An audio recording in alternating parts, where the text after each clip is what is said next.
ठीक है। अभी जो हम पेपर बेटा करने जा रहे हैं ये पेपर है मई जून 2021 9701 और 21 इसका वेरिएंट है बेटा, 21 इज द वेरिएंट।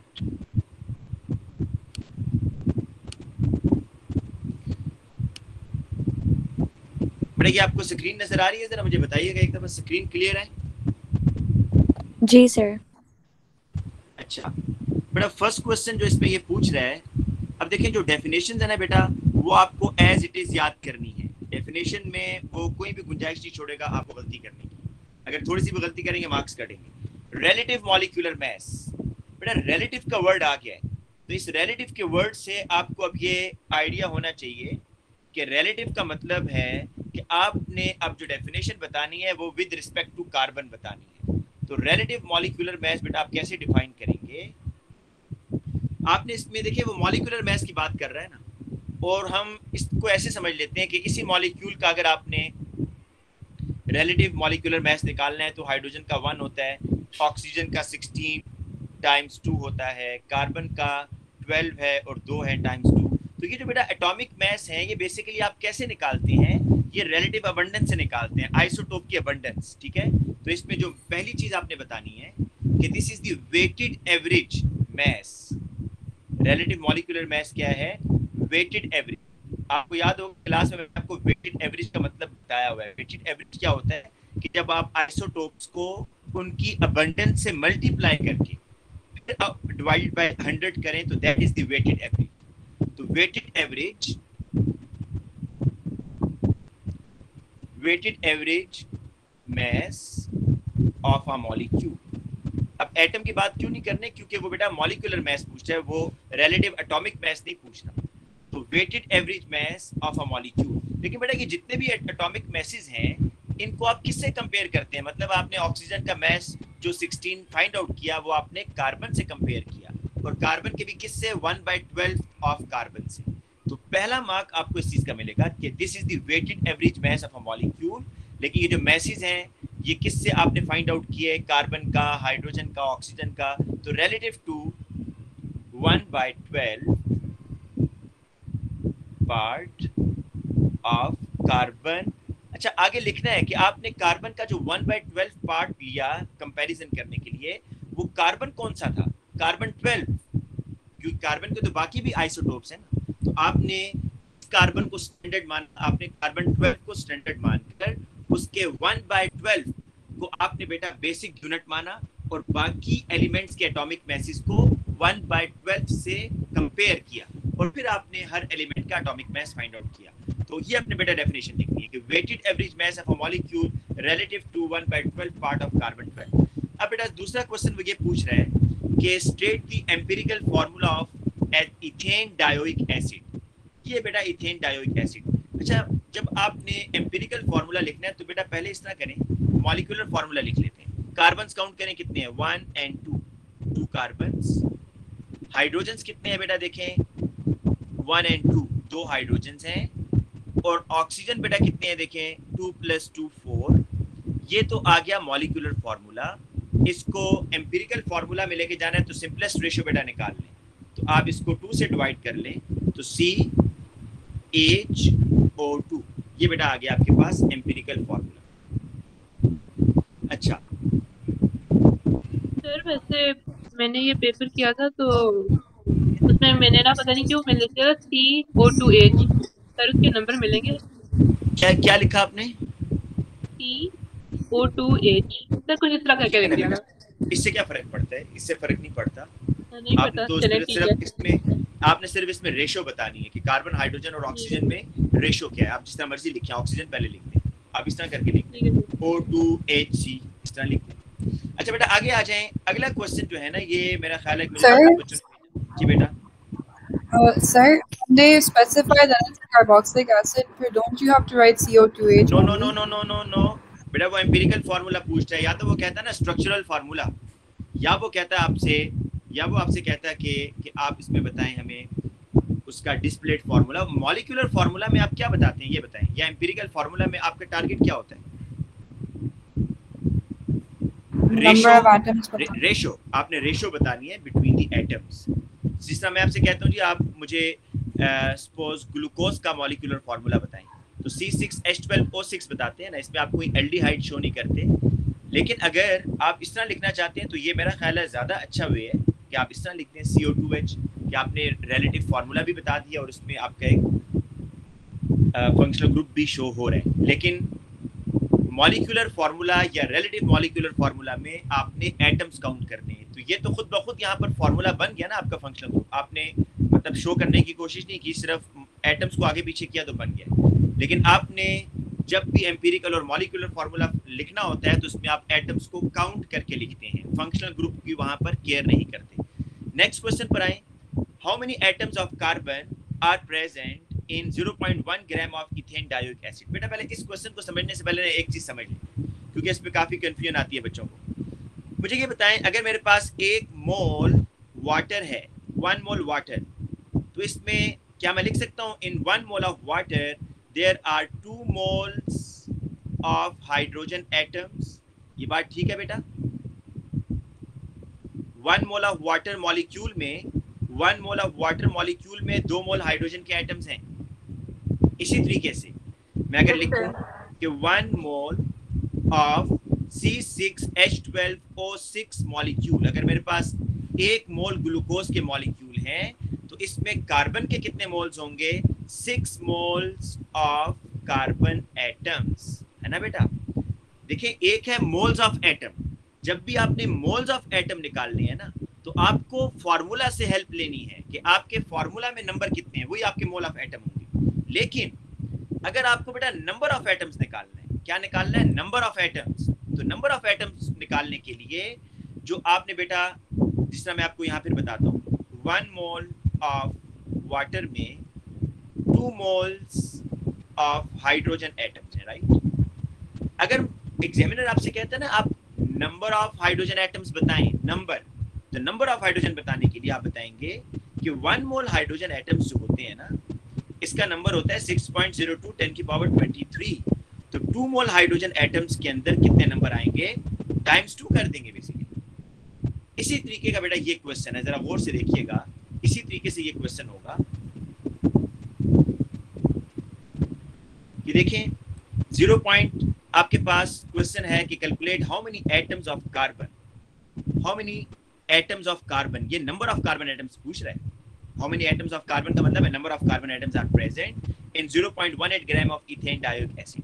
पहला काम आप बेटा इसके मोल तो निकाल लें, moles of ethanedioic acid.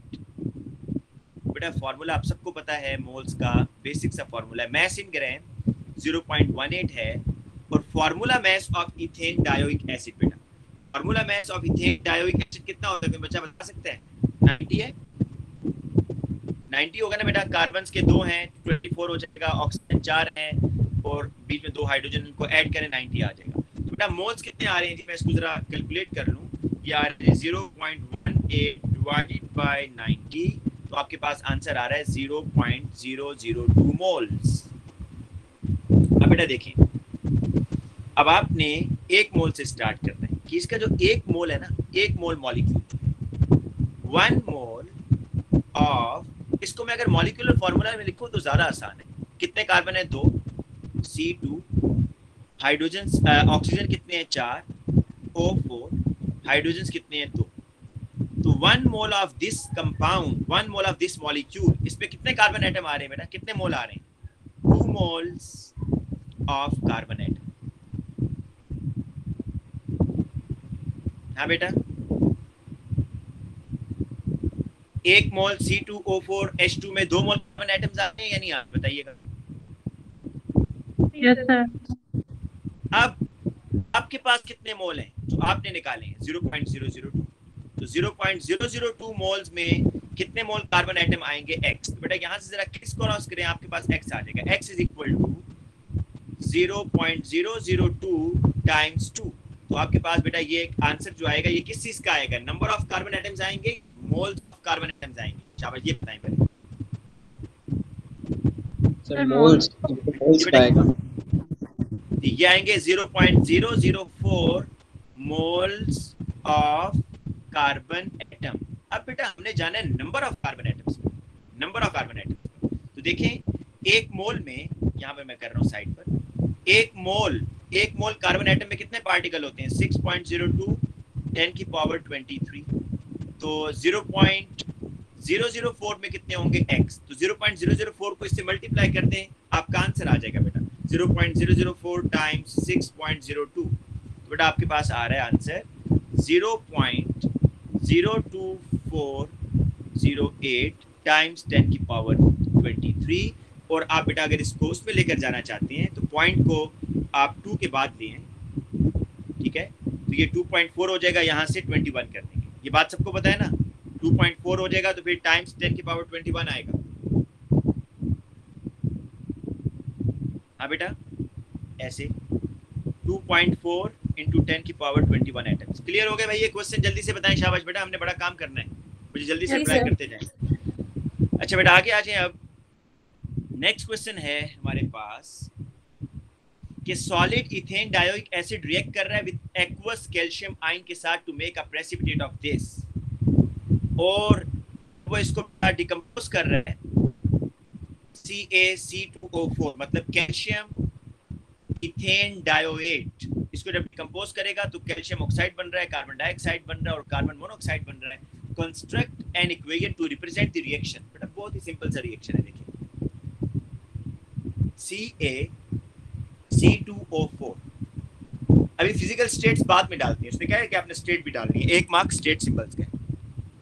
लेकिन देखें इस क्वेश्चन का, आप देखें ये फ्री के मार्क्स हैं। इस तरह के जो क्वेश्चन होते हैं ये फ्री के होते हैं। उसने आपको प्रोडक्ट्स भी बना दिए कि एक कैल्शियम ऑक्साइड बन रहा है CaO, एक कार्बन डाइऑक्साइड बन रहा है CO2 और एक कार्बन मोनोऑक्साइड बन रहा है। आपने क्या करना है जी, इक्वेशन को बैलेंस करना है। देखें जरा इक्वेशन बैलेंस है या नहीं? 2 कार्बन है C2, 2 कार्बन है, बैलेंस है। बस फिर फिजिकल स्टेट लिखें तो बेटा बात खत्म हो जाएगी। उसने खुद बताया हुआ आपको सॉलिड इथेन डायोइक एसिड, तो ये सॉलिड है। कैल्शियम ऑक्साइड आयोनिक कंपाउंड है, सॉलिड होगा। Carbon dioxide is a gas, carbon monoxide is a gas. Identify the type of reaction which occurs. बेटा ये आपका डिकम्पोजिशन रिएक्शन है, दिस इज डिकम्पोजिशन रिएक्शन, ठीक है, क्योंकि हीट से आप इसको तोड़ रहे हैं। Identify another compound containing the calcium ion which will also produce carbon dioxide and calcium oxide। बहुत ही सिंपल बेटा, आप सबको पता है कि कैल्शियम कार्बोनेट ही होगा कि जिसको हम जब तोड़ेंगे तो वो क्या बनाएगा? कैल्शियम ऑक्साइड बनाएगा और कार्बन डाइऑक्साइड बनाएगा। और नेक्स्ट क्वेश्चन पर आते हैं। देखें carbon monoxide and nitrogen both are diatomic. Diatomic का मतलब है कि दोनों दो एटम्स मिलके बने हुए हैं। The diagram shows the arrangement of outer electron of CO। अब आप एक चीज नोट करें कि यहाँ पर बेटा ये कोवेलेंट है, ये कोवेलेंट म्यूचुअल शेयरिंग हो रही है, और नीचे देखें दोनों ऑक्सीजन अपने दोनों इलेक्ट्रॉन शेयर कर रहा है विद कार्बन। तो ये जरा देखिएगा, आपको सोचें कि ये कौन सा बॉन्ड हो सकता है। हम इसका स्ट्रक्चर इस तरीके से बनाते हैं, ये कार्बन 3 इलेक्ट्रॉन पेयर शेयर हो रहे हैं, 1 2 and 3, तो ट्रिपल कोवेलेंट बॉन्ड होगा और एक इसमें कोऑर्डिनेट कोवेलेंट है। और इस तरीके से state one similarity and one difference in the way atoms in a carbon monoxide molecule are bonded together to the atom in a nitrogen molecule। Nitrogen का इस तरह होता है बेटा, देखिए अब आप खुद सोचें दोनों में क्या सिमिलरिटी है बेटा? दोनों में कितने कितने बॉन्डिंग हो रही है between the two atoms? Triple. बेटा सिमिलरिटी ये है, सिमिलरिटी बेटा दोनों में ये आ रही है कि इस पे ट्रिपल कोवेलेंट बॉन्ड आ रहा है, और डिफरेंस बेटा इसमें क्या आ रहा है? डिफरेंस ये आ रहा है कि नाइट्रोजन में ऑल बॉन्ड्स आर कोवेलेंट, जबकि कार्बन मोनोऑक्साइड के अंदर जो एक बॉन्ड है दैट इज डेटिव बॉन्ड। तो डिसिमिलरिटी ये है कि इन CO one bond is dative. Dative को बेटा मेरा ख्याल है आगे आप बता भी दें तो अच्छी बात है कि oxygen is sharing both electron, कि ऑक्सीजन जो है अपने दोनों इलेक्ट्रॉन्स को शेयर कर रहा है, ठीक है सर? जी बेटा। सिमिलैरिटी में लोन पेयर्स के बारे में भी लिख सकते हैं, उनके पास दो लोन पेयर। देखें क्वेश्चन जरा एक बार फिर पढ़ें। वो कह रहा है कि the diagram shows the arrangement of outer electron, state one similarity and one difference in the way atoms in carbon bonded together। Lone pair क्या बॉन्ड बनाते हैं? नहीं सर, नहीं बना। तो आपने सिमिलरिटी और डिसिमिलरिटी उन इलेक्ट्रॉन्स की बतानी है जो कि बॉन्ड बना रहे हैं। ठीक है सर। अच्छा, आगे आए जी। The table states the electronegativity values of carbon, nitrogen, oxygen, number of electrons per molecule. बेटा देखिए, नाइट्रोजन है 7 इलेक्ट्रॉन्स, राइट, लेकिन N2 दो नाइट्रोजन है तो कितने हो जाएंगे 14। कार्बन के पास 6 होते हैं, ऑक्सीजन के पास 8 होते हैं, तो इसके पास भी 14 इलेक्ट्रॉन्स हैं। अब आपको ये देखना है कि इसमें इंटरमॉलिक्यूलर फोर्सेस किस टाइप की है। बेटा नाइट्रोजन के बारे में क्या कहते हैं, electronegativity difference is 0, this is the non polar. ये बेटा नॉन पोलर है, तो नॉन पोलर में कौन सी वैन डर वाल्स फोर्स होगी? आप types of van der Waals force देखा है, इंटरमॉलिक्यूलर या वैन डर वाल्स फोर्स, आपको स्पेसिफाई करना है।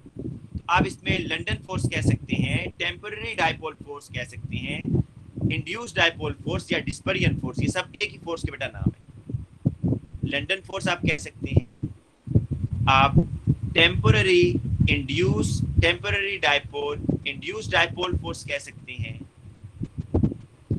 इंड्यूस्ड डाइपोल फोर्स कह सकते हैं, आप डिस्पर्जन फोर्स भी कह सकते हैं। ठीक है, आपकी मर्जी है।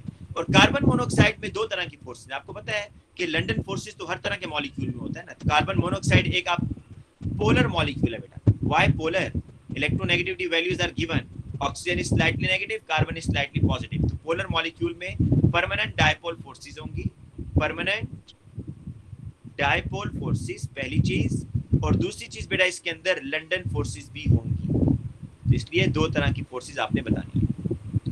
अब नेक्स्ट क्वेश्चन देखें, nitrogen is less reactive than carbon monoxide even though nitrogen is lower bond energy. बेटा अगर के नाइट्रोजन के बॉन्ड्स को ब्रेक करना आसान है as compare to carbon monoxide, ये आसानी से टूट रहा है, लेकिन still nitrogen is less reactive. तो आपके ख्याल में क्या रीजन आ रही है? देखें, याद रखें, पोलैरिटी भी रिएक्टिविटी में बड़ा इंपॉर्टेंट रोल प्ले करती है। Carbon monoxide is a polar molecule, polar molecules are generally more reactive than non polar. But इसकी रीजन यही हो सकती है फिर कि carbon monoxide is a polar molecule, और पोलर मॉलिक्यूल होने की वजह से ये क्या होगा, ज्यादा रिएक्टिव होगा। ये बात ठीक है बेटा? और तो कहीं इसकी रीजन नहीं बनती ना फिर। Yes sir. जी बेटा। सर ये लिख सकते हैं ज्यादा इलेक्ट्रोनेगेटिविटी है क्या कहते हैं N2 से। ये तो कोई आंसर नहीं बना बेटा, ये तो कोई आंसर नहीं है। इलेक्ट्रोनेगेटिविटी का डिफरेंस अगर है, नाइट्रोजन में तो इलेक्ट्रोनेगेटिविटी का डिफरेंस है ही नहीं ना, 0 है। तो कार्बन मोनोऑक्साइड में अगर इलेक्ट्रोनेगेटिविटी का डिफरेंस है तो उसका रिजल्ट क्या होगा? मॉलिक्यूल पोलर कहलाएगा या नॉन पोलर कहलाएगा? पोलर में जाएगा सर। हाँ, तो फिर ये लिखना है आपने, रिजल्ट लिख के इलेक्ट्रोनेगेटिविटी का डिफरेंस है, उसका इफेक्ट क्या होगा कि मॉलिक्यूल इज पोलर और इसकी रिएक्टिविटी बढ़ जाएगी। अच्छा बेटा आगे आ जाएं। Both carbon monoxide and nitrogen are gases at room temperature. They both behave like ideal gas under certain condition. बेटा आइडियल गैस के बारे में थोड़ी स्टोरी सुन ले पहले। आइडियल गैसेस वो गैसेस होती हैं कि जिनमें इंटरमॉलिक्यूलर फोर्सेस नहीं होती। और बेटा दूसरी लॉजिक भी सुन ले जरा, मैं इसको एक पहले एक्सप्लेन कर दूं। पहले आइडियल गैस का बेटा आपको एक्सप्लेन कर दूं, फिर हम उस पर आएंगे। आइडियल गैस जो है ना, इसमें no IMF is present, intermolecular forces नहीं होगी, ये तो आसान सी बात है। प्रेशर वाली बात बेटा सुन ले।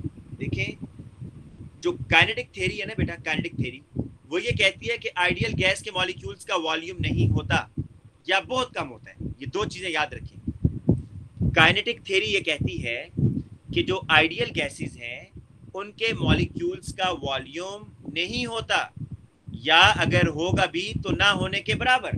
और वो ये इसमें हम बताते हैं बेटा कि ये देखें, ये लो प्रेशर है आपके पास, तो हम कहते हैं देखें लो प्रेशर पर अगर आप इन गैस के मॉलिक्यूल्स को इकट्ठा भी कर लें तो वो गैस के मॉलिक्यूल्स का वॉल्यूम इतना कम है कि वो कंटेनर के वॉल्यूम के मुकाबले में नेग्लिजिबल है। लेकिन रियल में क्या होता है बेटा, जब आप गैसेस के ऊपर प्रेशर बढ़ाते हैं, और जब बेटा मैं एक हद से ज्यादा, सपोज करते हैं मैंने प्रेशर डबल किया ऊपर, तो वॉल्यूम कम हो रहा है, ठीक है। अब मैंने प्रेशर सपोज इसका भी डबल कर दिया बेटा, मजीद जब मैं प्रेशर डबल कर दूंगा फिर,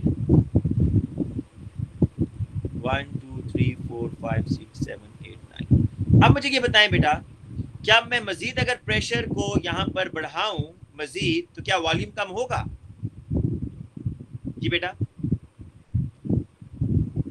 मुझे ये बताएं, मैं इस केस में अगर मजीद प्रेशर बढ़ाऊं तो वॉल्यूम कम होगा? हाँ जी बेटा, हेलो Okay. बेटा मेरी आवाज आ रही है? यस सर आ रही है। बेटा मुझे रिप्लाई करें, फिर मुझे बार बार चेक करना पड़ेगा। एक अलीना आप भी मुझे आंसर देती हैं बेटा। क्या मैं अगर मजीद प्रेशर बढ़ाऊं तो वॉल्यूम कम होगा? नहीं सर। इसका मतलब ये हुआ कि गैस मॉलिक्यूल्स का वॉल्यूम यहाँ पर नाउ एट हायर प्रेशर, ये देखें, at higher pressure the gas molecules, the volume of gas molecule is no more negligible। बेटा इसका मतलब ये हुआ कि हाई प्रेशर पर आप गैस के मॉलिक्यूल्स का वॉल्यूम इग्नोर नहीं कर सकते। तो यहाँ पर गैसेस अब क्या बन जाएंगी? Non ideal. तो बेटा गैसेस नॉन आइडियल कब बिहेव करती हैं? हाई प्रेशर पर, लो प्रेशर पर? हाई प्रेशर पर। और दूसरी चीज ये भी देखें बेटा, जब प्रेशर बढ़ाएंगे तो इंटरमॉलिक्यूलर फोर्सेस भी डेवलप होंगी या नहीं होंगी? बिल्कुल होंगी। आपके सामने वो कॉन्सेप्ट है बेटा, लिक्विफेक्शन ऑफ एयर। एयर को लिक्विफाई करते हैं, क्या करते हैं? प्रेशर देंगे, गैस के मॉलिक्यूल करीब आएंगे, उनमें इंटरमॉलिक्यूलर फोर्सेस डेवलप होंगी। तो gases are non ideal at higher pressure, ये बात ठीक है ना? और जैसे जैसे आप प्रेशर को कम करते जाएंगे बेटा, प्रेशर को कम करने से क्या होगा कि आपके पास जो गैसेस हैं वो आइडियल बनती जाएंगी, उनके मॉलिक्यूल्स का वॉल्यूम नेग्लिजिबल होना शुरू हो जाएगा। तो अब जरा इस क्वेश्चन पर दोबारा आए। वो ये कह रहा है कि state two conditions necessary for this gases to approach ideal gas behaviour. तो आप लिख देंगे हाई टेम्परेचर, कि बेटा हाई टेम्परेचर से क्या होता है? इंटरमॉलिक्यूलर फोर्सेस आप खत्म कर देते हैं, और जब गैसेस में इंटरमॉलिक्यूलर फोर्सेस नहीं होंगी तो आपकी गैसेस आइडियल होंगी। और लो प्रेशर, बेटा लो प्रेशर से क्या होगा? जैसे जैसे आप बेटा प्रेशर को कम करते हैं, गैस के मॉलिक्यूल एक दूसरे से दूर जाएंगे। एक तो उनमें इंटरमॉलिक्यूलर फोर्सेस खत्म हो जाएंगी, दूसरा उनके गैस के मॉलिक्यूल्स का वॉल्यूम भी नेग्लिजिबल हो जाएगा। अच्छा एक क्वेश्चन बेटा ये आया हुआ था, मैं आपको ये बता देता हूँ। एक क्वेश्चन इस तरह का भी है पास पेपर में, अमोनिया है, नाइट्रोजन है और नियॉन है। वो कहता है बताएं जी इसमें से आइडियल गैस कौन सी है, मोस्ट आइडियल और लीस्ट आइडियल? सर N2 होगी मोस्ट आइडियल, क्योंकि इलेक्ट्रॉन्स उसमें कम है। नहीं बेटा गलत। NH3 नाइट्रोजन और नियॉन में जो मोस्ट आइडियल गैस है, आपने बेसिकली ये देखना है इंटरमॉलिक्यूलर फोर्सेस कहां पर स्ट्रॉन्गेस्ट हैं। तो अमोनिया जो है, अमोनिया के अंदर हाइड्रोजन बॉन्डिंग होती है बेटा, और हाइड्रोजन बॉन्डिंग होने की वजह से जो NH3 होगी, NH3 this is the least ideal, ये लीस्ट आइडियल गैस है क्योंकि इसमें स्ट्रॉन्गेस्ट हाइड्रोजन बॉन्डिंग है। अब बाकी रह गया मसला नाइट्रोजन और नियॉन का, कि इसमें अब कहां पर इंटरमॉलिक्यूलर फोर्सेस स्ट्रॉन्गर होंगी? तो बोथ आर नॉन पोलर। जब दोनों नॉन पोलर हो तो फिर deciding factor is number of electrons. Nitrogen के पास 14 इलेक्ट्रॉन्स हैं, नियॉन के पास 10 इलेक्ट्रॉन हैं। तो नियॉन बेटा आपके पास मोस्ट आइडियल होगी क्योंकि इसके पास इलेक्ट्रॉन कम है, तो weak intermolecular forces would be present, और नाइट्रोजन दूसरे नंबर पर आएगी। तो ये ऑर्डर होगा बेटा, neon is the most ideal and ammonia is the least ideal. अच्छा बेटा आगे देखें, नेक्स्ट क्वेश्चन जो है,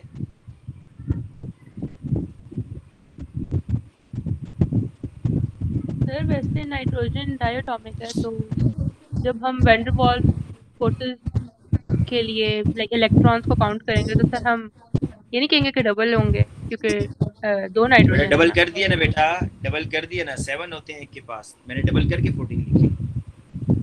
अच्छा डबल किए ना बेटा, नाइट्रोजन है 7 इलेक्ट्रॉन, ठीक है? ठीक है सर। अब बेटा आगे आए, explain why nitrogen behaves more like an ideal gas than CO does at carbon 20 degree and 101 kilo pascals. अच्छा बेटा ये अब आंसर देखें आप लोग देंगे, अभी मैंने बिल्कुल इस तरह का क्वेश्चन कराया। कार्बन मोनोऑक्साइड और नाइट्रोजन में वो कह रहा है कि why nitrogen is more ideal gas than CO, temperature और प्रेशर कांस्टेंट रखा हुआ है, लेकिन कह रहे हैं कि नाइट्रोजन ज्यादा आइडियल है। क्या रीजन बताएंगे भाई? इंटरमॉलिक्यूलर क्या रीजन बताएंगे? पहले बेटा नहीं देखिए, अब 2 मार्क्स का क्वेश्चन है ना। आप बताएं nitrogen is a non polar, non polar तो क्या होगा? Weak van der Waals forces are present, weak van der Waals forces are present. और carbon monoxide is a polar molecule, तो इसमें वैन डर वाल्स फोर्सेस के साथ साथ एक और फोर्स भी होगी, तो आप पोलर लिख दें और कहें कि इसमें स्ट्रॉन्ग इंटरमॉलिक्यूलर फोर्सेस हैं। Nitrogen is a non polar और इसमें weak van der Waals forces हैं। कार्बन मोनोऑक्साइड के अंदर weak van der Waals forces के साथ permanent dipole forces are also present, therefore carbon monoxide is non ideal. ठीक है बेटा, तो पोलर में क्या होंगी? Stronger IMF are present. Next question पर आ जाएं। Calculate the amount in mole of pure nitrogen gas which occupies 100 cubic centimeter, 1 kilopascals at 20 degree. Use the relevant information. But जब इस तरह का कोई लिंक आ रहा हो ना, देखिए जब वो आपसे कह रहा हो कि आइडियल गैस है और प्रेशर वगैरह भी आपको दे रहा हो, तो फौरन आपका ध्यान PV is equal to nRT पर जाना चाहिए। आइडियल गैस है, प्रेशर भी दे रहा है, वॉल्यूम भी दे रहा है। इसमें आप मेन चीज क्या जी आपने जो इसका ध्यान रखना है कि इसमें प्रेशर पास्कल्स में होगा, वॉल्यूम क्यूबिक मीटर में होगा, n मोल है, R कांस्टेंट है, T टेम्परेचर इन केल्विन होगा, और आपने क्या निकालना है? मोल निकालना है।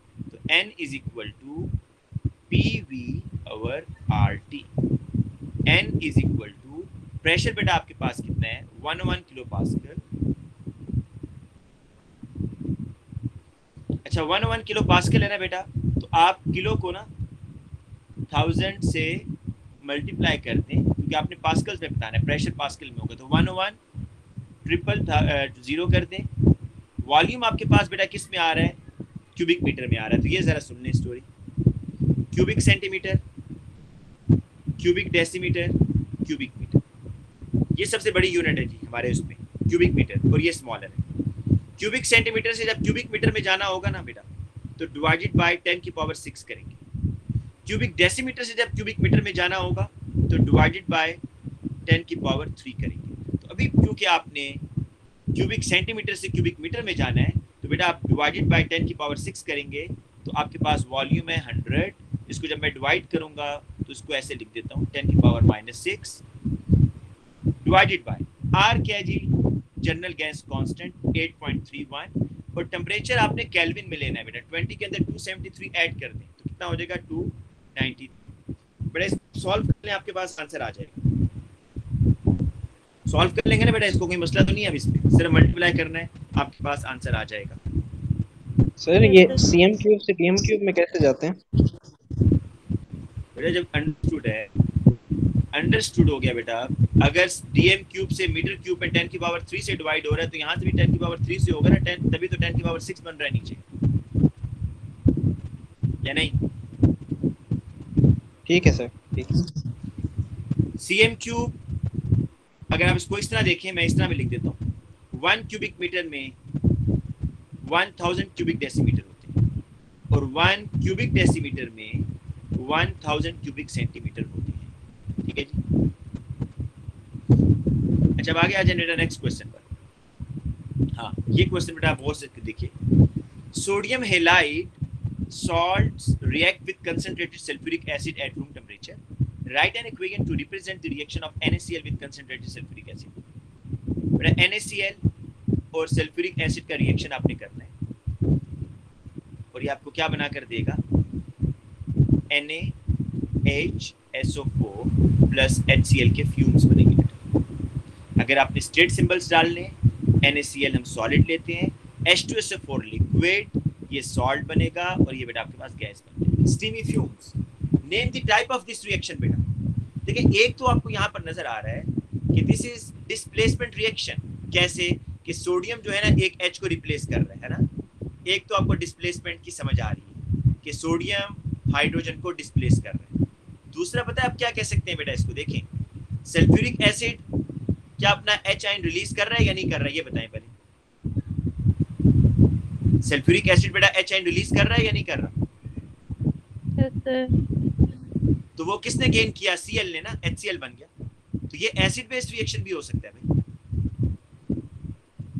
क्योंकि H2SO4 यहाँ पर एज एन एसिड के तौर पर बिहेव कर रहा है और NaCl के अंदर जो क्लोराइड है वो H प्लस को गेन करके HCl बना रहा है। तो अच्छा आगे चलते हैं। अच्छा ये बात यहाँ पर सुन लें बेटा, आपको मैंने ये बताया हुआ है, ये हमने काफी दफा किया भी है, फिर सुन लें कि जो क्लोराइड आयन है ना Cl नेगेटिव, फिर है ब्रोमाइड आयन, फिर है आयोडाइड आयन, आपके ख्याल में सबसे अच्छा रिड्यूसिंग एजेंट इसमें कौन है? Chloride, bromide, iodide. Reducing agent कहते हैं जो आसानी से इलेक्ट्रॉन को रिलीज करते हैं।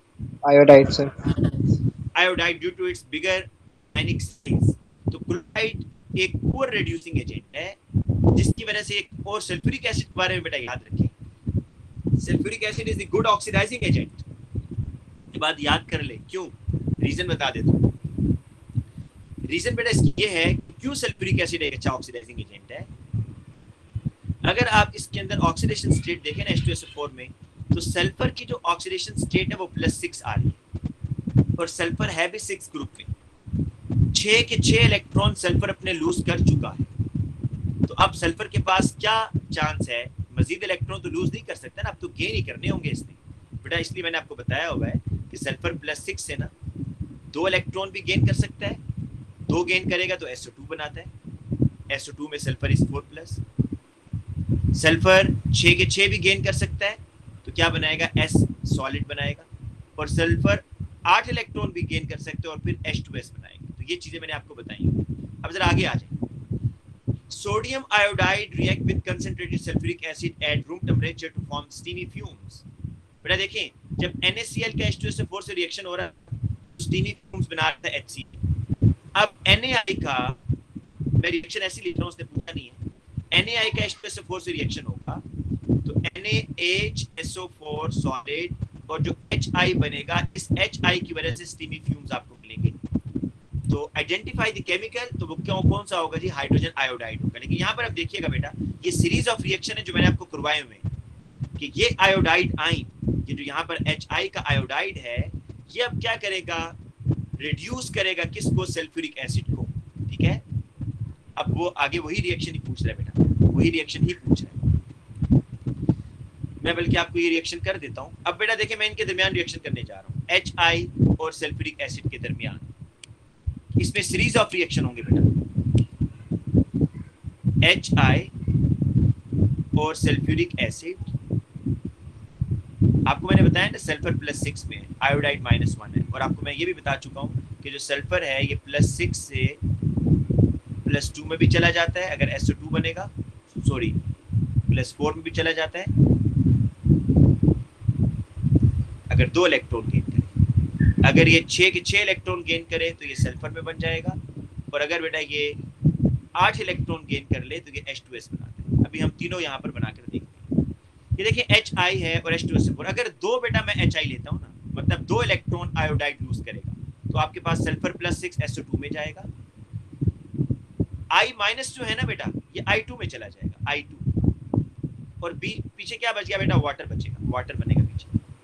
तो आप देखें ये गैस है, ये भी यहाँ पर इतना हाईली एक्सोथर्मिक रिएक्शन है कि इसके आपको पर्पल वेपर्स मिलेंगे बेटा, पर्पल वेपर्स। किसके? आयोडीन के। और जब रिएक्शन कूल डाउन हो जाएगा तो यही पर्पल कुछ वेपर्स में कन्वर्ट हो जाएगा और कुछ आयोडीन, क्योंकि रिएक्शन आहिस्ता आहिस्ता अपनी हीट एनर्जी को रिलीज कर रहा है और टेम्परेचर ड्रॉप हो रहा होगा, तो कुछ आयोडीन जो है वो सॉलिडिफाई होना शुरू हो जाएंगे और ग्रे सॉलिड भी आपको नजर आएगा और पर्पल वेपर्स भी नजर आएंगे बेटा। और एक पॉसिबिलिटी ये भी होती है बीच में, क्योंकि मिक्सचर बनता है कि HI और H2SO4 का जब रिएक्शन होगा, अगर आयोडाइड 4 इलेक्ट्रॉन लूज करे बेटा, 2 नहीं 4, 4 HI, तो देखें फिर सल्फर 4 इलेक्ट्रॉन गेन करेगा।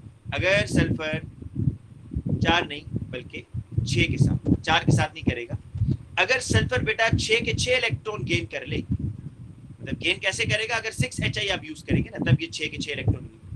तो 6 इलेक्ट्रॉन जब सल्फर गेन करता है सल्फ्यूरिक एसिड का सल्फर, तो क्या बनता है आपके पास बेटा, सॉलिड सल्फर बनेगा। तो अब देखें 6Hi का मतलब है कि हर आयोडाइड एक इलेक्ट्रॉन लूज कर रहा है और 6 इलेक्ट्रॉन आयोडाइड की तरफ से आ रहे हैं, और ये सल्फर 6 प्लस उन 6 इलेक्ट्रॉन को गेन करके सल्फर 0 में चला जाएगा, सॉलिड येलो सॉलिड बेटा बनेगा। सल्फर का कलर होता है येलो, और साथ में वही आपके पास आयोडीन बनेगी बेटा। 6Hi है ना, तो 3I2 बन जाएगा, और साथ में बेटा आपके पास वाटर बन जाएगा। तो पर्पल वेपर्स या ग्रे सॉलिड यहाँ भी मिलेगा, लेकिन यहाँ पर एक और ऑब्जर्वेशन भी आपको नजर आ रही है।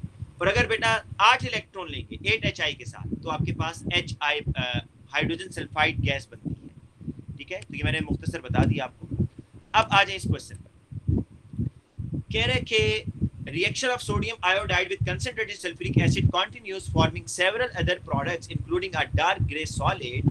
Identify the chemical responsible for dark gray solid and one other product of this further reaction. आपको बताया बेटा, अगर यहाँ लिखा होता ना उसने पर्पल वेपर्स, तो पर्पल वेपर्स अगर वो पूछता तो आपने बताना था कि आयोडीन गैस बन रही है, और कुछ आयोडीन जो है वो सॉलिडिफाई हो रही है, उसकी वजह से आपको ग्रे सॉलिड नजर आ रहा है। तो आयोडीन का कलर है डार्क ग्रे सॉलिड।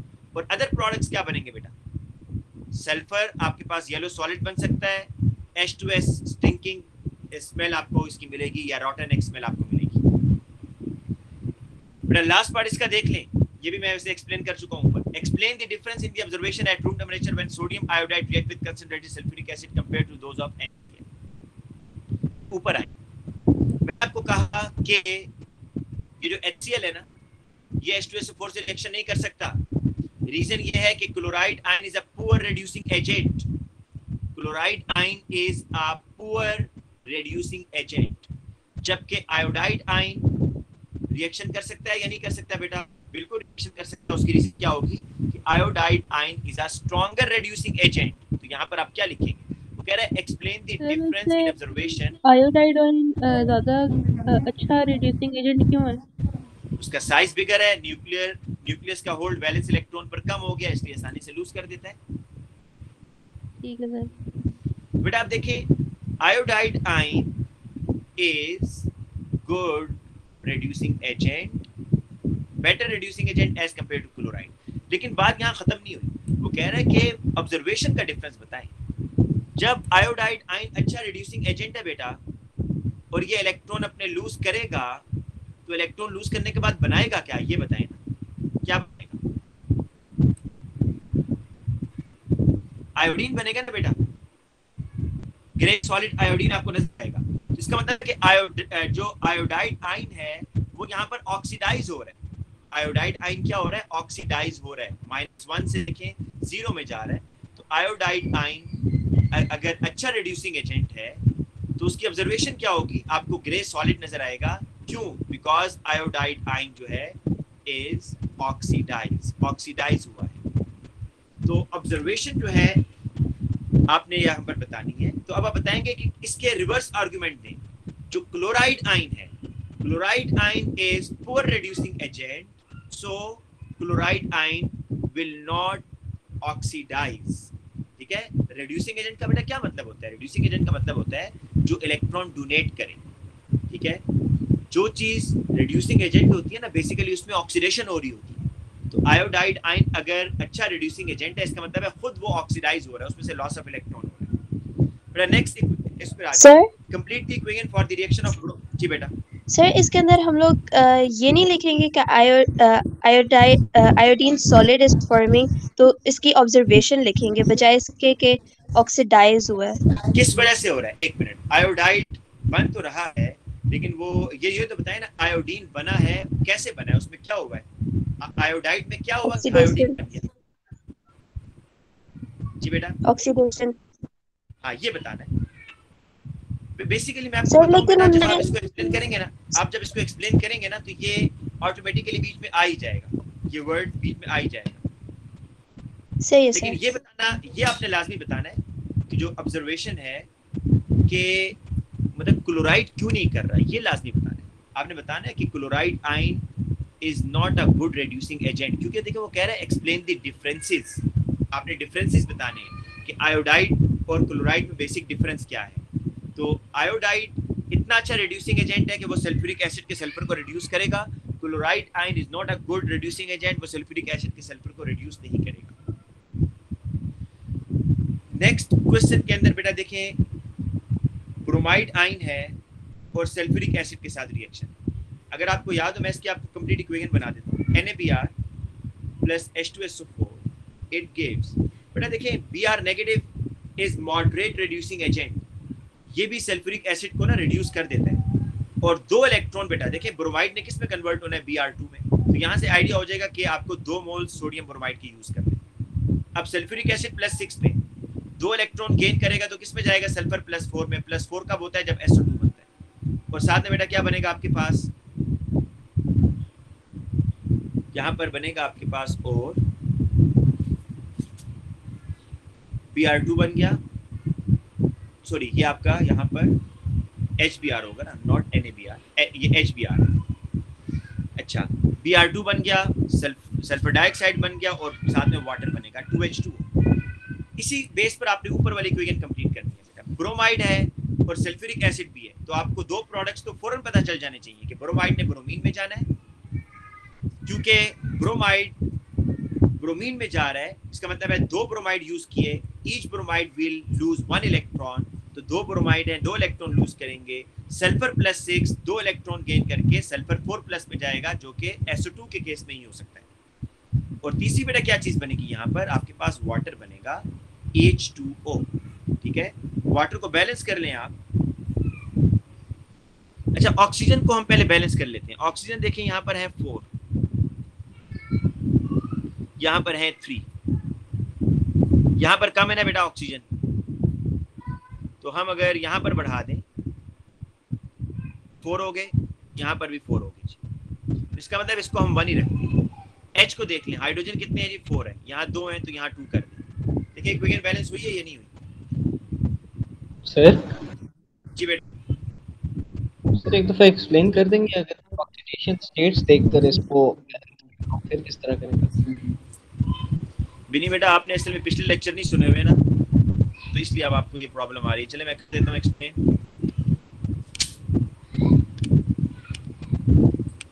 ये देखें इधर,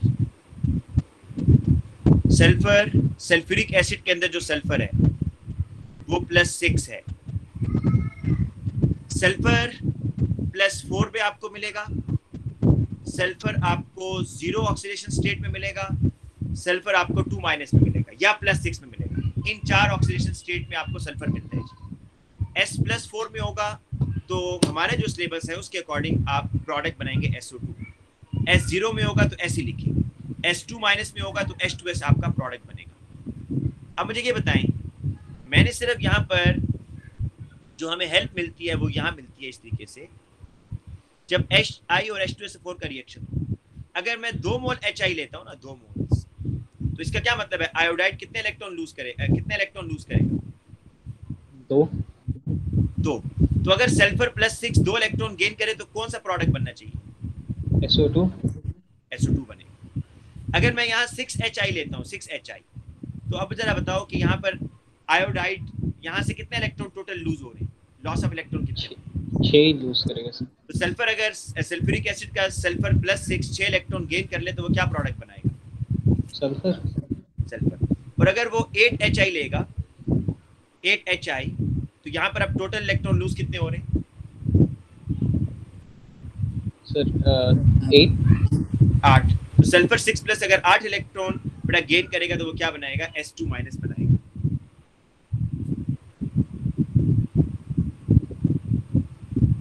ठीक है, ठीक है। अच्छा अब आ जाए बेटा अगले पार्ट पर। ये जी, aqueous bromine reacts with methanoic acid to form hydrogen bromide and carbon dioxide gas। देखिए इसने इतनी मेहरबानी कर दिया कि आपको खुद बता दिया ना कि उसको बताना नहीं चाहिए। ब्रोमीन 0 है, यहाँ ब्रोमीन -1 में जा रहा है, कार्बन 2+ में है, यहाँ पर 4+ में जा रहा है। आपको इसे ना भी पढ़े ना, खुद सोचें कि Br 0 से -1 में जा रहा है, ऑक्सीडेशन स्टेट क्या हो रही है बेटा, इसकी कम हो रही है ना, तो दिस इज रिडक्शन। और जहां पर रिडक्शन होती है वो क्या होता है, ऑक्सीडाइजिंग एजेंट होता है। कार्बन को देखिए, कार्बन 2+ से किस में जा रहा है, 4+। यहाँ क्या हो रही है, ऑक्सीडेशन हो रही है। जहां पर ऑक्सीडेशन हो रही होती है वो रिड्यूसिंग एजेंट होता है, इलेक्ट्रॉन लूज कर रहा होता है। अब जरा क्वेश्चन पढ़ लें, identify the oxidising agent in this reaction. तो ब्रोमीन बेटा, bromine is the oxidising agent. Basically देखिए ब्रोमीन क्या कर रहा है, इलेक्ट्रॉन गेन कर रहा है या नहीं कर रहा है, जरा बताएं। 0 से -1 इलेक्ट्रॉन गेन कर रहा है। अब ये सोचें कि ब्रोमीन जो है इलेक्ट्रॉन गेन कर रहा है, दिस इज द रिडक्शन, या इसका दूसरा नाम है ऑक्सीडाइजिंग एजेंट। ऑक्सीडाइजिंग एजेंट कहते हैं जो चीज इलेक्ट्रॉन गेन करे, जो चीज इलेक्ट्रॉन गेन करे ना उसको ऑक्सीडाइजिंग एजेंट बोलते हैं। अब ऑक्सीडाइजिंग एजेंट के वर्ड पर गौर करें कि ब्रोमीन जो एजेंट है यहाँ पर, ये किसको ऑक्सीडाइज कर रहा है, इलेक्ट्रॉन किससे निकाल रहा है। तो जरा सोचें किससे इलेक्ट्रॉन निकल रहे हैं भाई, कार्बन 2+ से किस में जा रहा है, 4+ में जा रहा है। तो बताएं, suggest one change that you would observe ignoring the temperature change when bromine react with methanoic acid. अच्छा पहले तो ये पढ़ लें ऊपर कि explain your reasoning with reference to oxidation number. आपने ये तो आइडेंटिफाई कर लिया कि bromine is the oxidising agent, लेकिन ये बताएं कि इसका ऑक्सीडेशन नंबर क्या हो रहा है भाई, इनका ये क्या हो रहा है, रिड्यूस हो रहा है, इंक्रीज हो रहा है, डिक्रीज हो रहा है ऑक्सीडेशन नंबर।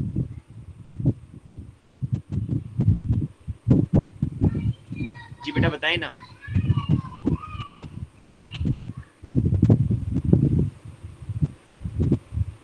हेलो,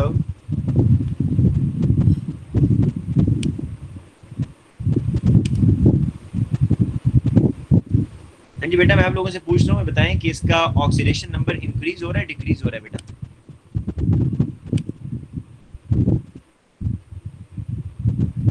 डिक्रीज हो रहा है oxidation number.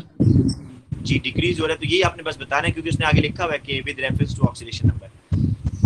Suggest one change you would observe ignoring the temperature change when bromine react with methanoic acid। बेटा क्या ऑब्जर्वेशन होगी कि ब्रोमीन कलर डिस्चार्ज हो जाएगा, जो रेडिश ब्राउन कलर है वो कन्वर्ट हो जाएगा इनटू द कलरलेस, है ना। ये ऑब्जर्वेशन होनी चाहिए या नहीं चाहिए भाई, ये reduce हो रहा है।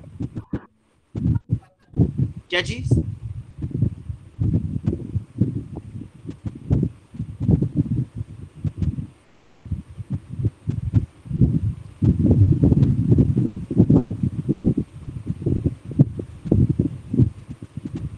बेटा जो इसमें वो है, मुझे बताएं ऑब्जर्वेशन क्या होगी बेटा, क्या ऑब्जर्वेशन इसकी होगी। सर ब्रोमीन जो है ना उसका कलर ब्राउन है ना, तो ब्राउन का कलर रेड हो जाएगा। यस बेटा, तो ये बताएं ना बेटा, ब्राउन टू कलरलेस, क्योंकि बेटा ब्रोमीन यूज हो रहा है इन दिस रिएक्शन। ब्रोमीन जैसे जैसे यूज होगा कलर फेड होना शुरू हो जाएगा। अच्छा ये क्वेश्चन है जिसमें मैक्सिमम बच्चों ने गलतियां की हैं, ये वो क्वेश्चन है जिसमें मैक्सिमम बच्चों ने गलती की है, इसको जरा देखें गौर से।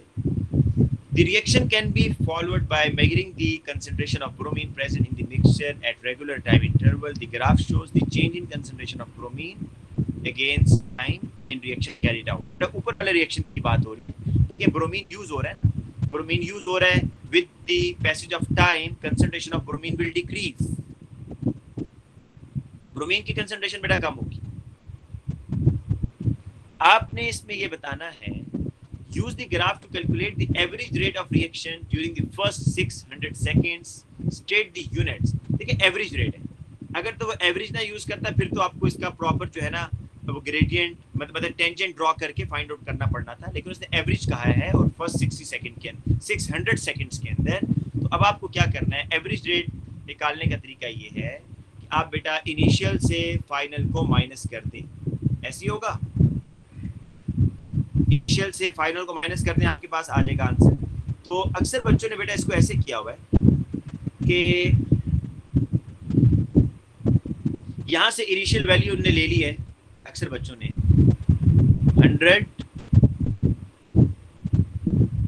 इंटू 10 की पावर 5 ये इनिशियल ले ली और यहां पर बेटा ले ली उन्होंने फाइनल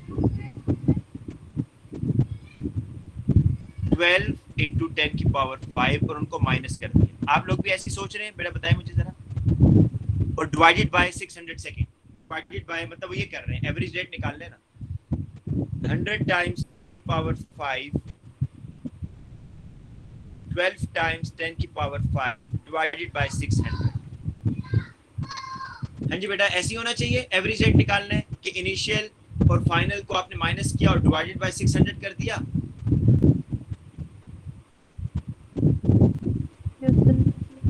जी बेटा, सर ऐसे ही नहीं करेंगे? नहीं बेटा, अब जरा देखें इसमें, वैसे नॉर्मली वो इस तरह के क्वेश्चन देता नहीं है, ठीक है, लेकिन पता नहीं होता इस तरह का क्वेश्चन उसने डाल दिया है। जो बच्चे फिजिक्स पे थोड़े अच्छे हैं वो तो फौरन इसको भी देख लेंगे। मैं देखिए वो ये कहना चाह रहा है, आप लोगों ने किस बेस पर यहाँ पर 100 पुट कर दिया, यहाँ 100 नहीं आएगा। इसका मतलब ये है कंसंट्रेशन ऑफ ब्रोमीन्स को आप time concentration of bromine times 10 की power 5 is equal to 100। Concentration of bromine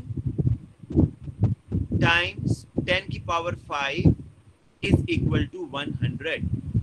तो this concentration of bromine is unknown, ये आप फाइंड आउट कर लें यहाँ से। आप खुद सोचें, क्या इतनी ज्यादा कंसंट्रेशन कभी हमने यूज किया बेटा? 100 इंटू 10 की पावर 5 मोल पर क्यूबिक डेसीमीटर? नहीं, बहुत ज्यादा कंसंट्रेशन है। तो इसका ये मतलब है कि कंसंट्रेशन ऑफ ब्रोमीन को टाइम्स 10 की पावर 5 करें ना तो 100 बनता है। अब बेटा क्या बनेगा? Br2 इज इक्वल टू 100 10 की पावर 5 और कंसंट्रेशन ऑफ ब्रोमीन क्या बनेगी बेटा? 100 इंटू 10 की पावर -5 ये बनेगी। तो अब आप इसको इनिशियल माइनस फाइनल करें। एवरेज रेट निकालना है ना, एवरेज रेट ऑफ रिएक्शन। तो इनिशियल कितनी है? 100 टाइम्स 10 की पावर -5 माइनस कितनी आ रही है जी? 12 पे आ रही है। 12 टाइम्स 10 की पावर -5 टाइम कितना है? 600 बेटा कर। यूनिट क्या आएगी बेटा? ऊपर तो कंसंट्रेशन है, मोल पर क्यूबिक डेसीमीटर है।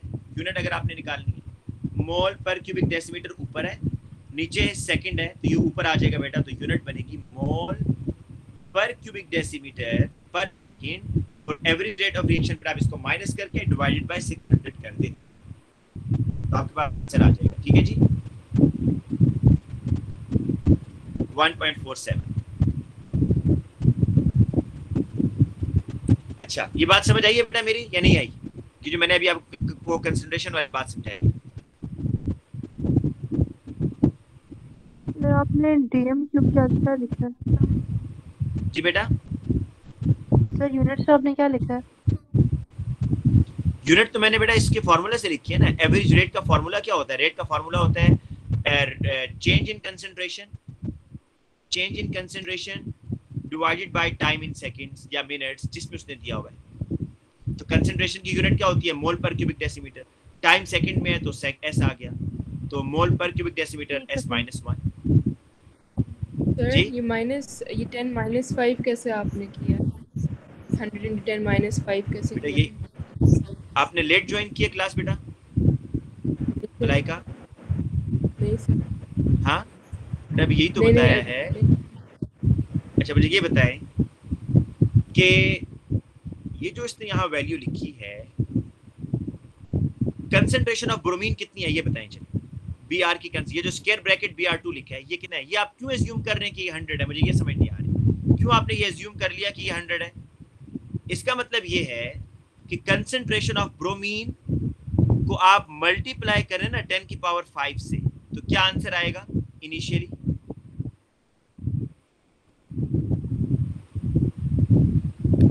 into 10 power 5। नहीं, कंसंट्रेशन ऑफ ब्रोमीन को मल्टीप्लाई करें 10 की पावर 5 से, तो क्या आंसर आना चाहिए? 100, है ना? जी सर। तो ये मैंने पहली इक्वेशन लिखी कि कंसंट्रेशन ऑफ ब्रोमीन टाइम्स 10 की पावर 5 इज इक्वल टू 100। ये बेटा आपके पास है। अब आपको तो कंसंट्रेशन निकालनी है ना, एग्जैक्ट ब्रोमीन की कंसंट्रेशन है कितनी? तो ये 10 की पावर 5 जो मल्टीप्लाई हो रहा है, इसको मैंने 100 से नीचे आकर डिवाइड कर दिया। ये 10 की पावर 5 है, ये 105 आपको लगा। ठीक है सर। 10 की पावर 5, फिर मैं इसको ऊपर 10 की पावर -5 हो गया, तो ये इनिशियल कंसंट्रेशन है। तो बेसिकली बेटा आपको यहाँ पर आप खुद सोचें, क्या ये कंसंट्रेशन कोई कॉमन सेंस इसको मानती है बेटा? 100 इंटू 10 की पावर 5 मोल पर क्यूबिक डेसीमीटर ब्रोमीन, इतनी तो कंसंट्रेशन नहीं हो सकती ना। तो बेसिकली इसका मतलब ये है कि आपने 10 की पावर 5 से ब्रोमीन की कंसंट्रेशन को जब मल्टीप्लाई किया तो आंसर आया 100। तो वो क्या कंसंट्रेशन थी, वो ये थी बेटा 100 into 10 की पावर -5। अच्छा अब अगले क्वेश्चन पर आए जी। The experiment is repeated at high temperature of 40 degree. This relatively small increase in temperature produce large increase in the reaction rate.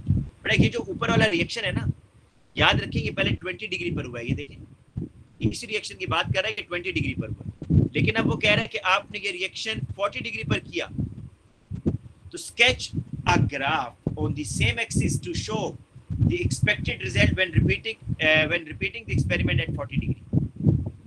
कि 40 डिग्री पर बेटा आप जब एक्सपेरिमेंट को रिपीट करेंगे तो जारी बात है रिएक्शन फास्टर होगा, reaction would be faster,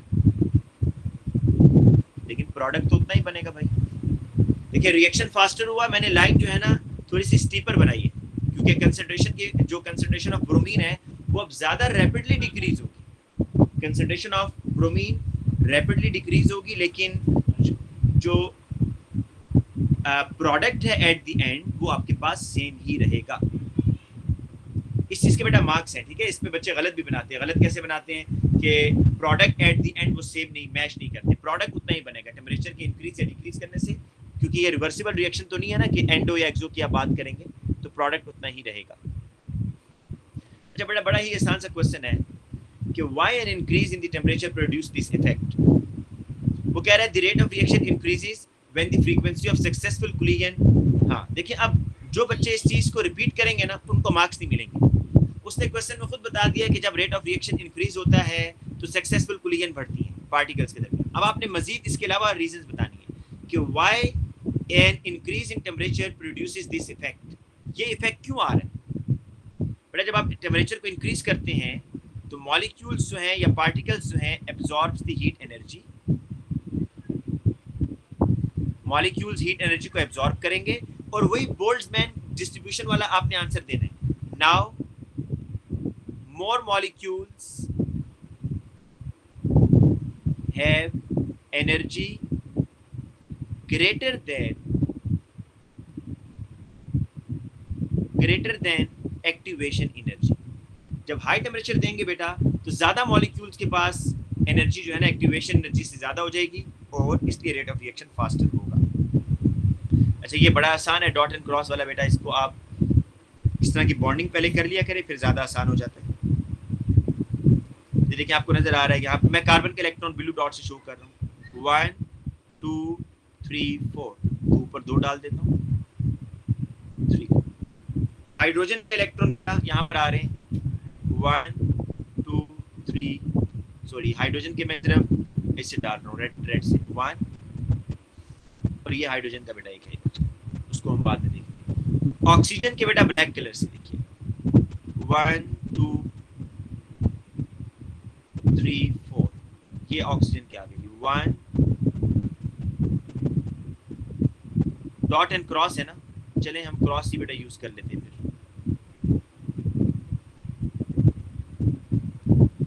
oxygen के लिए क्रॉस कर लेते 1 2 3 4, और हाइड्रोजन के लिए हमने यहाँ पर फिर रखा हुआ बेटा इस तरीके से, ये आ गया इधर, और ऑक्सीजन के बाकी इलेक्ट्रॉन बेटा हमने पूरे करने। देखिए अक्सर बच्चे ऐसे करके आएंगे वो गलत हो जाएगा, आपको ऑक्सीजन के बाकी इलेक्ट्रॉन भी पूरे करने हैं 8 इलेक्ट्रॉन्स। और अगर बेटा इसमें कोई गलती हो जाए ना डॉट एंड क्रॉस में, तो इसके वो मार्क्स नहीं काटता कि मे बी आपने डॉट क्रॉस का इतना ख्याल नहीं रखा। वो जो मेन चीज़ वो काउंट करता है कि आया बच्चे ने 8 इलेक्ट्रॉन पूरे किए हैं या नहीं किए, इस चीज़ को ज़्यादा केयर करेगा। अच्छा नेक्स्ट क्वेश्चन पर आए जी। नेक्स्ट क्वेश्चन है naphtha is a mixture which contain only hydrocarbon molecules. What is mean by term hydrocarbon? बेटा देखें हाइड्रोकार्बन जो है उसको डिफाइन करने के लिए आपने बताना है कि those molecules which have carbon and hydrogen only, जिसके पास सिर्फ कार्बन और हाइड्रोजन होगा वो आपके हाइड्रोकार्बन होंगे। Name the raw material that is used to produce a sample of naphtha। देखिए वो कह रहा है naphtha is a mixture which contains only hydrocarbon molecules। Hydrocarbon molecule में ना आपके अल्केन भी आ जाते हैं एल्कीन भी आ जाते हैं। तो ये बताइए अल्केन और अल्कीन आपको कहां से मिलेगा? रॉ मटेरियल क्या होगा बेटा जिससे आपको अल्केन और अल्कीन मिलता है बताइए? रॉ मटेरियल क्या होगा? क्या होगा? क्रूड ऑयल बेटा, crude oil is the raw material, ठीक है। अच्छा आगे आ जाए, compound B is found in naphtha. It has molecular formula C10H22. When V is heated at high pressure in the absence of air. समझिए cracking हो रही है बेटा, जब भी किसी आप हाइड्रोकार्बन को in the absence of air करेंगे तो दैट इज क्रैकिंग, और जब भी किसी ऑर्गेनिक कंपाउंड को in the presence of air आप हीट करेंगे तो वो क्या होगा बेटा? कंबस्टन। तो कंबस्टन और क्रैकिंग में बेसिक डिफरेंस क्या हुआ? कंबस्टन के अंदर आप हाइड्रोकार्बन को हीट करते हैं in the presence of air, cracking में आप किसी भी हाइड्रोकार्बन को हीट करेंगे in the absence of air. तो वी को आप हीट कर रहे हैं हाई प्रेशर में, एब्सेंस ऑफ एयर में, equal number of ethene and propene and W R made. तो बेटा ये देखें, ये सी, अच्छा पहले तो वो प्रोसेस पूछ रहे हैं, तो नेम द प्रोसेस। तो ये तो बेटा आपको समझ आ गई क्रैकिंग हो रही है। Deduce the structure of W. अभी आपको डब्ल्यू का स्ट्रक्चर खुद समझ आ जाएगा। देखिए C10H22 है, जब आपने इसको हीट करके क्रैक किया तो वो कह रहा है इथीन बना आपके पास C2H4, प्रोपीन बना आपके पास C3H6। तो बेटा 2 कार्बन और 3 कार्बन, 5 कार्बन यहीं पर पूरे हो गए, पीछे कितने कार्बन बच गए? 5 कार्बन। तो आपके पास क्या बनेगा? C5H12। तो draw the structure of W. W का स्ट्रक्चर बेटा आपने बनाना है। डब्ल्यू क्या होगा? CH3 CH2 CH2 CH2 and CH3। जो बच्चा इस तरह लिख कर आएगा ना W C5H12, उसका गलत होगा, उसने स्ट्रक्चर कहा है। तो स्ट्रक्चर पे बेटा अब आपके पास ऑप्शन है कि आप चाहे बेटा उसको एम्पिरिकल डिस्प्लेड फार्मूला लिखें, मॉलिक्यूलर स्केलेटल लिखें या स्ट्रक्चरल लिखें। तो इस तरह करके लिख दीजिएगा CH3 CH2 CH2 CH2 and CH3। Skeletal बनाएंगे तो ऐसे करके लिखिए। अब आगे आ जाए बेटा, कह रहा है ये प्रोपीन है, इसको आपने सेपरेट किया है फ्रॉम द मिक्सचर एंड उसको हीट किया in the presence of catalyst, और प्रोपीन को फिर आपने ऑक्सीडाइज किया X में, विच कंटेन 2 फंक्शनल ग्रुप। बेटा प्रोपीन को ऑक्सीडाइज किया और वो X में कन्वर्ट हो गया और उसके अंदर 2 फंक्शनल ग्रुप थे। Effervescence is seen when sodium carbonate is added. बेटा ये सबसे इंपॉर्टेंट निशानी होती है कि जब भी कोई सोडियम कार्बोनेट या कैल्शियम कार्बोनेट, कोई भी कार्बोनेट आप किसी भी सॉल्यूशन में डालें और कार्बोनेट के डालने से कार्बन डाइऑक्साइड निकले, तो इसका क्या मतलब है? वो जो सॉल्यूशन है वो एसिडिक है। तो बताएं बेटा, सोडियम कार्बोनेट के डालने से एफेर्विसेंस हुई, फिजिंग हुई, तो कौन सा फंक्शनल ग्रुप होगा जी X में? कौन सा फंक्शनल ग्रुप बेटा X? बताएं शाबाश। Carboxylic acid. कार्बोक्सिलिक एसिड है बेटा, ये तो सिंपल है, कार्बोक्सिलिक एसिड होगा।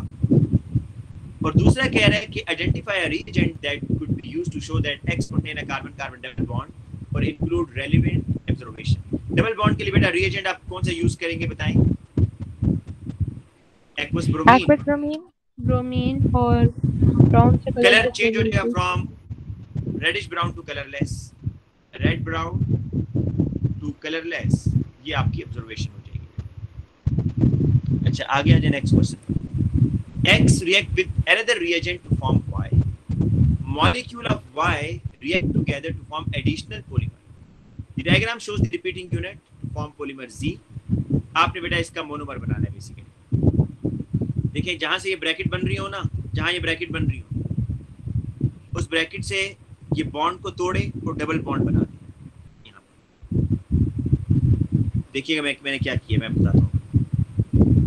ये बेटा एक सिंगल बॉन्ड ऑलरेडी था, कि डबल बॉन्ड मैं नया जो बना रहा हूँ ये बन गया बेटा इससे। मैंने क्या किया बेटा, मैं इसको रब करके फिर करता हूँ। यहाँ से बॉन्ड तोड़े, यहाँ से बॉन्ड तोड़ेंगे, जो एक इलेक्ट्रॉन बचा है ये इधर, ये जो दूसरा इलेक्ट्रॉन इधर है ये इधर, और ये आपस में डबल बॉन्ड बना दें, आपका मोनोमर दोबारा बन जाएगा। और ऊपर बेटा वही चीजें रिपीट कर दें जो उसने लिखी हुई है, C डबल बॉन्ड ONA, ठीक है। ये कार्बन जो है ना बेटा सर? और CH2 जी बेटा। सर पॉलीमर जब बनाते हैं तो ये डबल बॉन्ड शिफ्ट हो जाता है ना आगे, बेटा, और जब मोनोमर बनाते हैं तो वही वापस आ जाता है ना जी, वही वापस आएगा। और जहां से उसने स्क्वायर ब्रैकेट लगाई होंगी ना, वहां से उनका देखो मैंने एक एक इलेक्ट्रॉन वहां से बॉन्ड तोड़ा है होमोलिटिकली और एक एक इलेक्ट्रॉन को बेटा शिफ्ट कर दिया डबल बॉन्ड। सर ये वाला डबल बॉन्ड राइट साइड पे भी सर कर सकते थे, ये जो ऊपर आपने किया हुआ है। एक मिनट, राइट साइड पे किधर है, वेट अ मिनट। यहाँ से एक बॉन्ड बेटा यहाँ से तोड़ा है, देखो इसको समझो कि ये यहाँ से जो ये अनफोल्ड हुआ था मैंने इसको फोल्ड करना है। यहाँ से एक इसने यहाँ से तोड़ा है बेटा बॉन्ड, यहाँ से टूटा है और एक बॉन्ड यहाँ से टूटा है। जब यहाँ से टूटेगा तो इस कार्बन का बेटा ये कार्बन है, ये एक कार्बन है, एक ये कार्बन है, इस कार्बन का एक इलेक्ट्रॉन ये है, एक इलेक्ट्रॉन ये है, तो ये दोनों इलेक्ट्रॉन अब यहीं पर बॉन्ड बनाएंगे ना, और कहाँ पॉसिबिलिटी बन सकती है। ठीक है सर, समझ गए। यहाँ पर बॉन्ड बनेंगे। जी बेटा, और कोई बच्चा पूछ रहा था? सर आ गई सर। अच्छा, मैं देख लूँ एक बच्चा कोई क्लास में आ रहा है, इसको एंटर कर लूँ।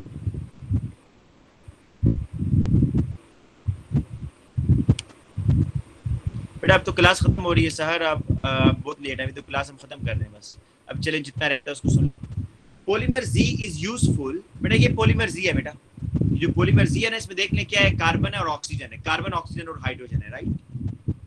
कह रहा है कि polymer Z is useful because it absorbs large amount of water. Question पर आते हैं, identify a gas release during the combustion of Z। बेटा जब आप Z को बर्न करेंगे तो कह रहे हैं गैस रिलीज हो रही है which contributes to greenhouse effect. बेटा बताएं ग्रीन हाउस वाली गैसेस कौन सी हैं?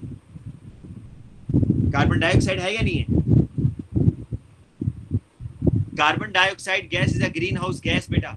क्यों? कार्बन डाइऑक्साइड के पास ये एबिलिटी है कि ये बहुत ज्यादा हीट को एब्जॉर्ब करती है। जो गैसेस हीट को एब्जॉर्ब करती है ना ज्यादा अच्छे तरीके से, वो ग्रीन हाउस गैसेस होती हैं। तो जब आप इस पॉलीमर को बर्न करेंगे, क्योंकि इसमें कार्बन तो है, तो कार्बन इसमें है तो इसमें कार्बन डाइऑक्साइड भी बनेगी, कार्बन मोनोऑक्साइड भी बनेगी, और मे बी वाटर वेपर्स भी बनेंगे क्योंकि हाइड्रोजन भी हैं। लेकिन उसने पूछा है कि आप ग्रीन हाउस गैस बताएं, तो ग्रीन हाउस गैस वो होती है जो हीट को एब्जॉर्ब करती है। तो आपने याद रखना है carbon dioxide gas is a green house gas. Identify another gas which could be produced during the combustion. Describe a consequence other than enhance greenhouse effect of its release into the atmosphere. बेटा देखिए, अब इसमें आपके पास carbon monoxide, इसको आप लिखें क्योंकि उसका कॉन्सिक्वेंस आपको पता है कि वो टॉक्सिक है। तो कार्बन मोनोऑक्साइड भी बनेगी और वो क्या होती है, टॉक्सिक होती है। ठीक है, ये उसका कॉन्सिक्वेंस है। चलिए नेक्स्ट क्वेश्चन पर आइए। Propene reacts with water. Propene बेटा वाटर से जब रिएक्शन करेगा, हाइड्रोजन मैं नहीं बना रहा, आपको सिर्फ बताने के लिए देखें, तो क्या होगा, अल्कोहल बनेगा। Name the type of this reaction. बेटा कौन से टाइप का रिएक्शन होगा जी? एडिशन। पूरा नाम देना चाहते हैं तो सिर्फ वही बच्चा पूरा नाम लिखेगा जिसको सही पता होगा। This is the electrophilic addition, अगर आप मैकेनिज्म देखिए। लेकिन अगर 1 मार्क का है तो सिर्फ एडिशन लिखते बस। Name the catalyst use. But आपको पता है कि इस रिएक्शन में जो कैटलिस्ट यूज होता है वो H2SO4 भी आप कह सकते हैं, H3PO4 भी आप यूज कर सकते हैं। और इसमें बेटा हाई टेम्परेचर चाहिए होता है आपको, high temperature and high pressure, ये इसकी कंडीशंस हैं। आगे आ जाए बेटा, C3H6 और C3H8 ये 2 कंपाउंड हैं और आपने इसमें बताना है कि कितने सिग्मा और कितने पाई बॉन्ड हैं। बेटा C3H6 1 2 3 आपको पता चल रहा है अल्कीन है, राइट। जो बच्चा इसको जुबानी करेगा ना वो गलत कर देगा। इसको आपने पहले ड्रॉ करना है डिस्प्लेड फार्मूला, फिर काउंट करना है 1 2 3 4 5 6 7 8 सिग्मा बॉन्ड है, 1 पाई बॉन्ड है। साथ में कट किया करें ताकि आपको पता चल जाए, काउंट कर लिए। C3H8O ये बेसिकली बेटा वही C3H6 के अंदर जब वाटर डाला है ना उसने, तो ये फार्मूला बना 1 2 3। हमने ये अल्कोहल बना लेते हैं, बॉन्ड काउंट करते हैं। तो आपको यहाँ नजर आ रहा है कि इसमें कोई भी, मैं इसको बेटा साइड पर बनाता हूँ, यहाँ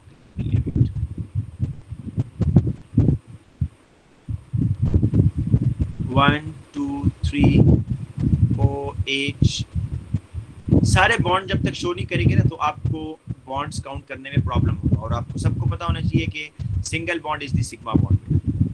अब देखिए काउंट कैसे करना है, 1 2 3 4 5 6 7 8 9 10 11। तो 11 इसमें क्या है जी, सिग्मा बॉन्ड है। और pi बॉन्ड इज 0। अब वो ये कह रहा है बेटा कि जब इनका रिएक्शन होता है ना प्रोटीन का वाटर के साथ, ये मैं आपको चले कर देता हूँ, प्रोटीन का वाटर के साथ रिएक्शन, उसका मैकेनिज्म पहले आपको बताता हूँ।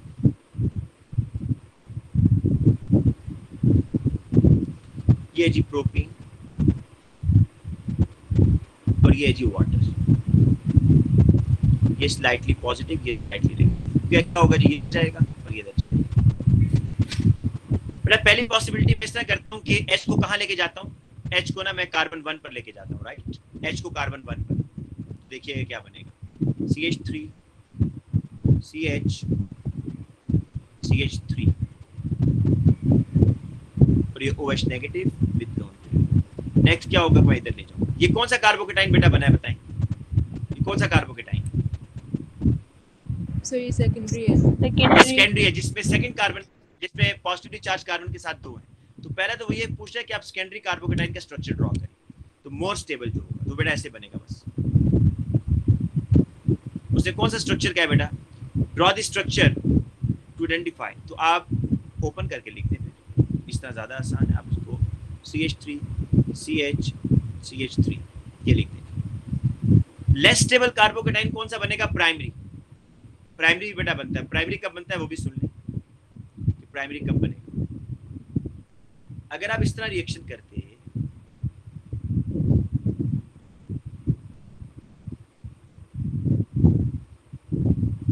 कि ये इधर जाता और ये इधर, और बेटा इस H को ना कार्बन 1 के बजाय 2 पर लेके जाएं, जरा 2 पर,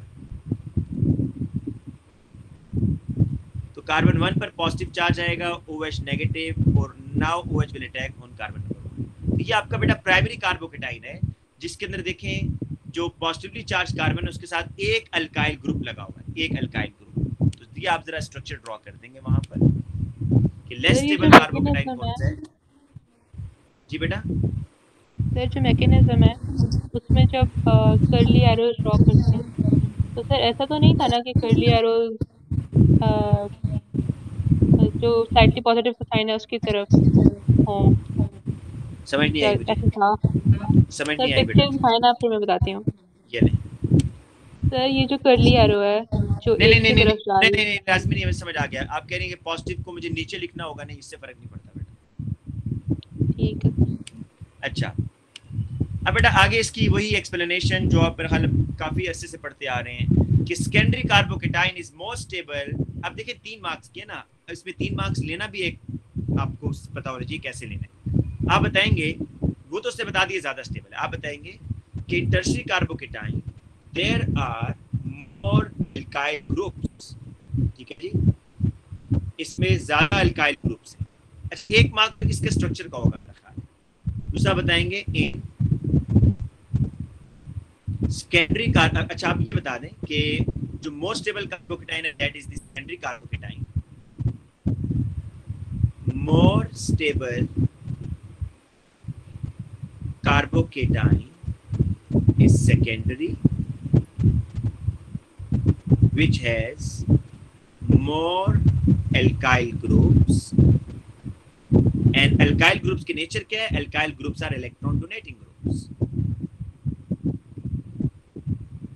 alkyl groups are electron donating groups, ठीक है बेटा, ये आपने इसमें बता देना है। और लेस स्टेबल कार्बोकेटाइन इसके ऑपोजिट आपने आर्गुमेंट देना है कि less stable carbocation is the primary carbocation which has less alkyl group, जिसकी वजह से वो लेस स्टेबल होगा। Next, name the major product form when the reaction of propene C3H6 with H2O। बेटा प्रोपेन 1 ओल बनेगा या 2 ओल बनेगा? प्रोपेन 2 ओल बनेगा ना, क्योंकि secondary carbocation is more stable. देखें सेकेंडरी कार्बोकेटाइन मोर स्टेबल है ना, तो OH नेगेटिव फिर जो होगा नेक्स्ट स्टेप में वो इस कार्बन पर आकर अटैच होगा, तो आपके पास जो होगा प्रोपेन 2 ओल बनेगा। 2 bromopropane reacts to form propene. बेटा ये देखिए CH3 CH Br CH3, ये 2 ब्रोमो प्रोपेन है, और ये जा रहा है भाई अल्कीन के अंदर। ऐसा कौन सा रिएक्शन आपने पढ़ा है जिसमें 2 ब्रोमो हेलोजनो एल्कीन अल्कीन में जाएगा? That is the elimination reaction. ये एलिमिनेशन रिएक्शन है बेटा, और याद है इसमें आप क्या यूज करते हैं रिएजेंट? एथेनोलिक NaOH, तो रिएजेंट क्या होगा? रिएजेंट आप लिखेंगे KOH या NaOH, और कंडीशन क्या होगी? एथेनोलिक इज द कंडीशन, क्योंकि बेटा देखिए हीट अंडर रिफ्लेक्स भी आपने करना है, लेकिन एथेनोलिक लाजमी लिखना है, क्योंकि अगर आप एक्वस लेते हैं तो aqueous NaOH favours the substitution reaction, एथेनोलिक NaOH favours the elimination reaction. अच्छा बेटा, ये हमारा एक पेपर तो कंप्लीट हो गया है, मेरा ख्याल है दूसरा पेपर हम